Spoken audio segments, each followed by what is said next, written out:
People ask me all the time, what is the secret to success? The long version is that I actually always had 5 rules. You don't need to be a bodybuilding champion. You don't need to want to be an action hero or anything like that. If you want to excel in whatever you do, those rules are for you.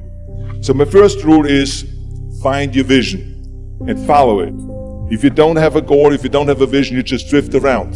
You're not going to be happy. I had that vision very clearly laid out, to be a champion and then to move to America, then get into movies. From that moment on, everything that I did, no matter how hard I had to work or how much I had to struggle, it didn't matter because I knew what the purpose was and I found my passion. Always discover your vision and the rest will follow. Now my second rule is never ever think small. You have to go and shoot for the stars. I didn't just think about being in movies. No, I wanted to be a movie star. I wanted to have above the title building. I wanted to become the highest paid entertainer. I basically wanted to be another John Wayne. What's wrong with that? Never think small, think big. I believed what Nelson Mandela said, that everything is always impossible until someone does it. Then all of a sudden say, oh yeah, that could be possible. And this is why it's important to tell this to our young people. I think the secret to success, it doesn't matter if you come from a little village or from a big town. There's one thing that you have to do, and that is you have to first of all work your ass off.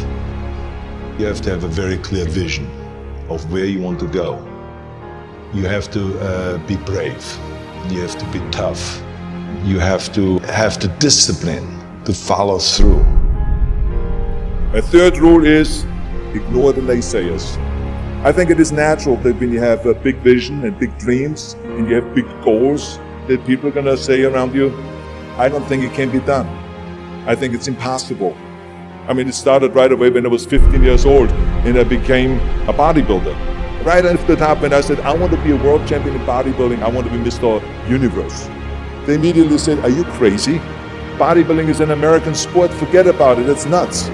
Everywhere I turned, they said, no, it won't happen. It's not going to happen, and forget about it. Luckily, I did not listen. I started taking acting classes, English classes, even accent removal classes. I ran around all day saying lines like, a fine wine grows on a vine. All of a sudden, I got a little break. All of a sudden, I got a TV show, a little part, then another little part, and then Pumping On and Stay Hungry, and then of course I landed the big role of Conan the Barbarian. So finally I got the big break. So as you see, everything that the naysayers said was a liability became an asset. Ignore the naysayers. The fourth rule is work your ass off. You never want to fail because you didn't work hard enough. No pain, no gain. Listen, when I came to the United States, I remember that I trained 5 hours a day, every day, and I was managing a construction business and I was a bricklayer.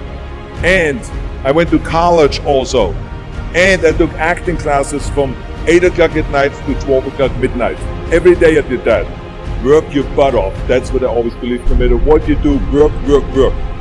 My fifth and last rule is don't just take. Give something back. Tear down that mirror that makes you always look at yourself. And you will be able to look beyond that mirror and you will see the millions and millions of people that need your help. And this is why I tried to take every opportunity that I could to give something back. I started training Special Olympians. I started after-school programs for the most vulnerable children, for inner city children, to make them be able to say no to drugs, no to gangs, and no to violence. We all can create change, whether it is in our neighborhood or in our local schools, because the bottom line is, it is up to us. Have a vision. Think big. Ignore the naysayers. Work your ass off and give back and change the world. Because if not us, who? If not now, when?